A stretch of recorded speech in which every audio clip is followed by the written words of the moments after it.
Hello అండి అందరికీ welcome back to my channel. ఈరోజు వీడియోలో నెల్లూరు చేపల పులుసును ఎలా తయారు చేసుకోవచ్చో చూపిస్తున్నాను. నెల్లూరు చేపల పులుసు అంటే ఒక్కొక్కళ్ళు ఒక్కొక్క తీరుగా చేసుకుంటారు. ఈ రెసిపీ పక్కా టేస్టీగా రావడం కోసం నాకు తెలిసిన పద్ధతిలో చూపించబోతున్నాను. మీరు కూడా తప్పకుండా ఈ వీడియో చూసి నెల్లూరు స్టైల్లో చేపల పులుసు ట్రై చేసి చూడండి. చేప ముక్కలకు చూడండి ఇలా బాగా నీట్గా క్లీన్ చేసుకొని నిమ్మరసము సాల్ట్ వేసి బాగా క్లీన్ చేసుకోవాలి. నిమ్మరసం వేయడం వల్ల స్మెల్ రాకుండా ఉంటాయి, నీట్గా క్లీన్ అవుతాయి. ఇలా క్లీన్ చేసుకున్నాక చేప ముక్కల్లోకి సాల్ట్, పసుపు, కారం వేసుకొని ఇవి బాగా మిక్స్ చేసుకోవాలి. చేప ముక్కలకు పట్టేటట్టు బాగా మిక్స్ చేసుకోవాలి. ఇలా కలిపి పెట్టుకున్న చేప ముక్కల్ని ఒక 10 మినిట్స్ పక్కన పెట్టేసుకోవాలి. తర్వాత చింతపండు తీసుకోవాలి. చింతపండులోకి వేడి నీళ్ళు వేసుకోవాలి. వేడి నీళ్ళు వేయడం వల్ల తొందరగా నానిపోతుంది చింతపండు. ఇది ఒక 2 మినిట్స్ పక్కన పెట్టేసుకుందాం. ఇప్పుడు మసాలా ప్రిపేర్ చేసుకుందాము.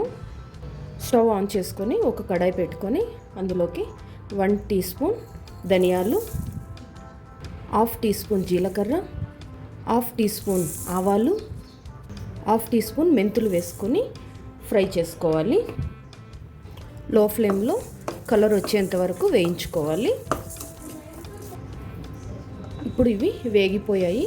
ఒక చిన్న మిక్సీ జార్లోకి తీసుకొని మిక్సీ వేసుకోవాలి. వెడల్పాటి కడాయి పెట్టుకొని అందులోకి ఆయిల్ వేసుకోవాలి. ఆయిల్ వేడయ్యాక ఆవాలు వేసుకోవాలి. సన్నగా కట్ చేసి పెట్టుకున్న ఉల్లిపాయలు వేసుకోవాలి. ఉల్లిపాయలు కాసేపు ఫ్రై చేసుకోవాలి. ఉల్లిపాయలు కాస్త ఫ్రై అయిన తర్వాత మధ్యలోకి ఘాట్లు పెట్టుకున్న 3 పచ్చిమిర్చి వేసుకోవాలి. కరివేపాకు కొద్దిగా వేసుకొని ఫ్రై చేసుకోవాలి.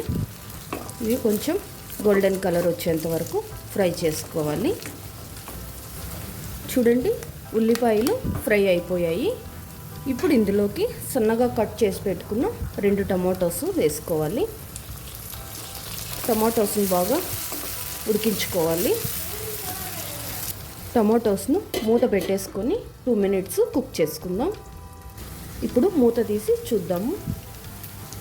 టమాటోస్ చక్కగా ఉడికిపోయాయి. చూడండి ఇప్పుడు ఇందులోకి మిర్చి పౌడర్ వేసుకోవాలి. మిర్చి పౌడర్ మీ టేస్ట్కి తగ్గట్టు వేసుకోండి. స్పైసీది అయితే 2.5 స్పూన్స్ వేసుకోండి. పసుపు కొద్దిగా, ఉప్పు వేసుకొని ఇవి బాగా మిక్స్ అయ్యేటట్టు కలుపుకోవాలి.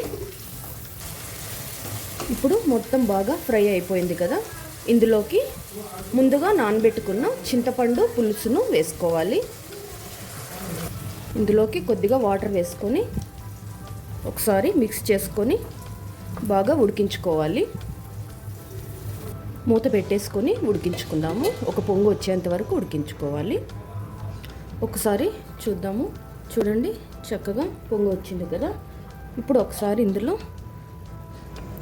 టేస్ట్ మొత్తం ఉప్పు, కారము, పులుపు సరిపోయాయో లేదో ఒకసారి చెక్ చేసుకోండి. కావాలంటే ఇప్పుడు అడ్జస్ట్ చేసుకోవచ్చు. ఇప్పుడు చేప ముక్కల్ని వేసేసుకుందాము. ఇలా ఒకదాని తర్వాత ఒకటి వేసేసుకోండి.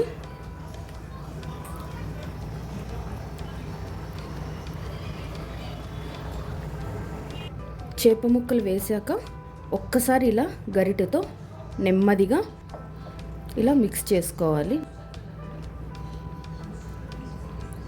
తర్వాత గరిటెతో కలుపుకోకూడదు.